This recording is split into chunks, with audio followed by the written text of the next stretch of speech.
Assalamualaikum warahmatullahi ta'ala wabarakatuh. Kali ini saya akan mengulas lukisan saya sendiri. Sebetulnya ada dua. Yang satu sudah laku begitu seminggu saya lukis, yaitu pada tahun 2018. Yang saya beri judul Prabowo Subianto, Senopati ing Ngalogo, Hanyokrokusumo. Jadi beliau pakai pakaian beskap putih, kemudian pici nasional seperti yang biasa beliau pakai, bawa keris terus dengan kain parang sebagai Raja Jawa. Itu tahun 2018 barangkali pas kampanye atau belum, tapi cuman sebentar kemudian dibeli Mas Fadlison. Lukisan itu besar sekali, ya 1,50 meter kali 1,50 meter begitu. Terus tahun 2020 saya melukis lagi karena sudah tidak punya. Saya melukis lagi Terah Prabowo. Jadi saya lukis Pak Prabowo, kemudian romonya, bapaknya Bapak Sumitro Djoyohadikusumo, dan kemudian eyangnya Raden Margono, pendiri dari BNI. Jadi dari segi Jawa, kepercayaan Jawa, Pak Prabowo itu mantap dengan bibit, bebet, bobot. Jadi bibitnya dari orang-orang Ningrat Banyumasan, dari keturunan pejuang. Kemudian bebetnya, ya bebet itu pakaian dari, maksudnya itu busana aristokrasi.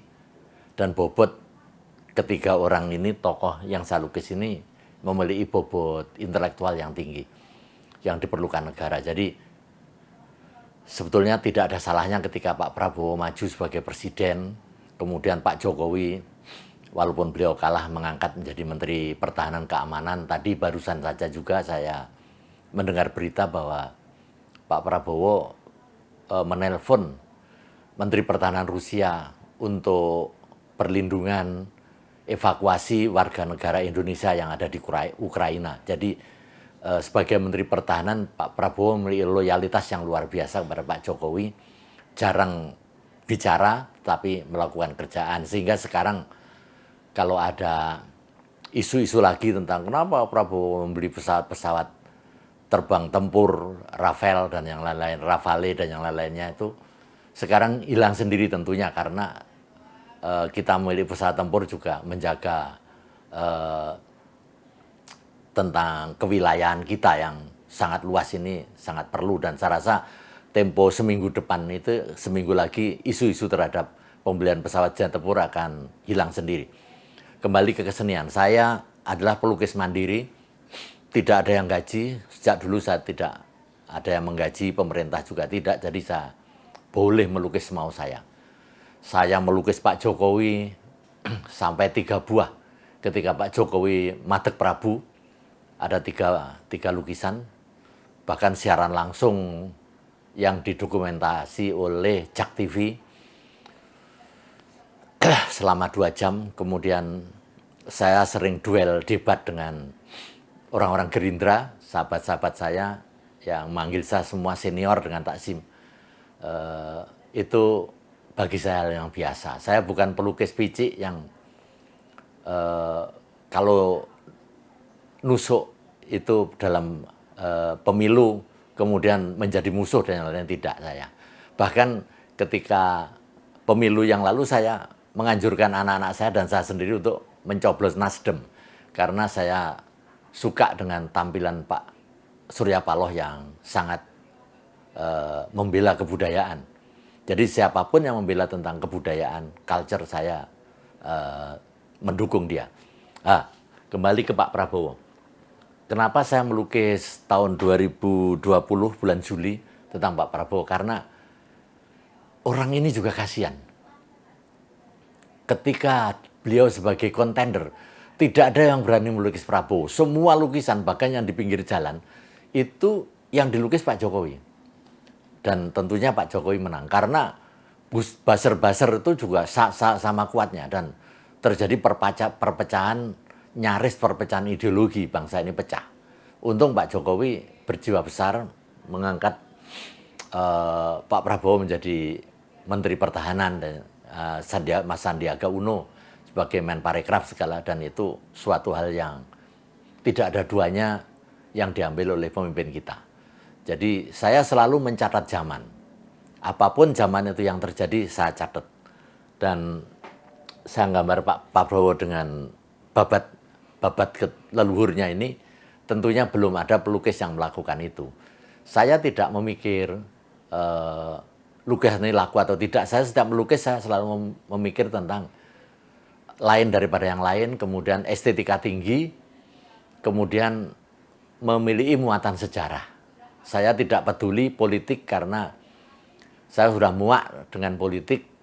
Setiap hari kita dijejeli omong kosong dari politisi-politisi yang mencela-mencela yang ada di televisi dengan talkshow-talkshow yang tidak memiliki dimensi kebudayaan apapun. Dan itu saya merasa lebih tinggi dari mereka.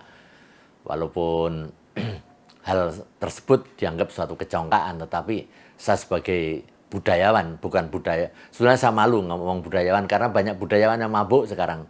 Dikit-dikit dipanggil budayawan, kalau tua sedikit dibilang maestro, padahal karyanya ndak ada.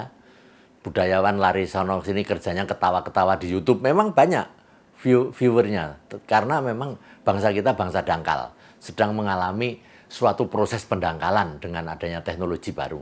Tapi saya tetap menegaskan bahwa saya dalam track yang memiliki value, memiliki nilai-nilai, dan memiliki bobot pemikiran kultural.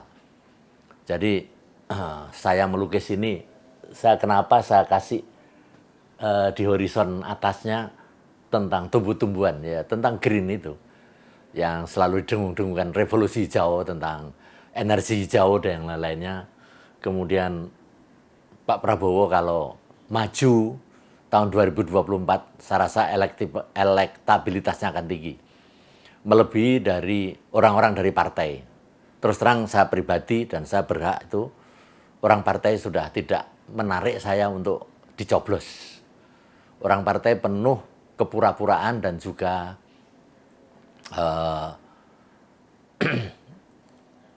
pencitraan. Pak Prabowo juga orang partai, tapi latar belakang militernya yang saya suka. Dan kelihatannya Pak Prabowo ini penganut dari filsafat Napoleon dalam berperang. Jadi biarkanlah musuhmu apabila melakukan kesalahan.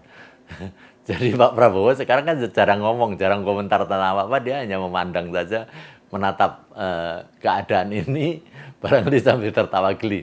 Tapi itulah namanya politik. Nah, tapi ini politik intelektual yang begini, yang bukan memaki-maki sono kemudian dilaporkan polisi, tidak. Jadi kita barangkali sudah lupa dengan Pak Margono, pendiri Bank BNI, kalau tidak salah BNI bukan BI.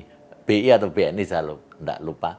Kemudian Pak Sumitro juga begawan ekonominya zamannya Pak Harto, juga tidak boleh kita anggap remeh. Dan ini Pak Prabowo, saya lukis sebagai seorang negarawan. Dan tentunya tahun 2024 saya tidak kampanye, insya Allah beliau ada keyakinan itu. Dan biasanya kalau siapa yang saya lukis biasanya akan jadi presiden. Jadi apalagi kalau beliau mau beli ini, lukisan ini sama beli jangker pusaka saja, itu akan bisa 2 kali 2 periode. Itu aja. Wassalamualaikum warahmatullahi wabarakatuh.